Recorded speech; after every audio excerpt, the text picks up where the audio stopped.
वडिलांच्या जमिनीमध्ये हिस्सा घेण्यास नकार दिल्याच्या कारणावरून चिडून आपल्या 2 मुलांसमोर भर रस्त्यात पत्नीचा कोयत्याने वार करून निर्दयी खून केल्याप्रकरणी बार्शी न्यायालयाच्या जिल्हा व सत्र न्यायाधीश व्ही.एस. मलकलपट्टी रेड्डी यांनी जन्मठेपेची शिक्षा ठोठावली.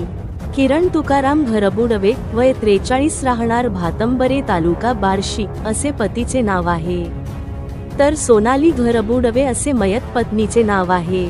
नोव्हेंबर 2021 मध्ये खुनाची घटना घडली होती. याबाबत माहिती अशी, सोनाली ही वडिलांचे जमिनीमध्ये हिस्सा घेत नव्हती. याचा राग मनात धरून धामणगाव या सासरवाडीतून पत्नी व 2 मुलांसह मोटारसायकलवरून घरी जात असताना किरणने कोयत्याने पत्नी सोनालीला डोक्यात, मानेवर वार करून गंभीर जखमी केले होते.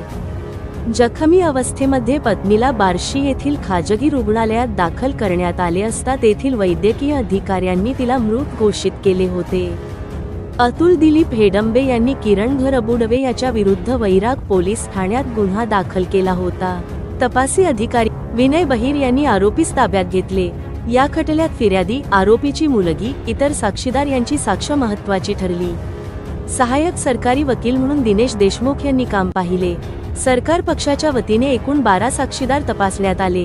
न्यायालयाने आरोपीला जन्मठेप व 10,000 दंड करण्यात आला.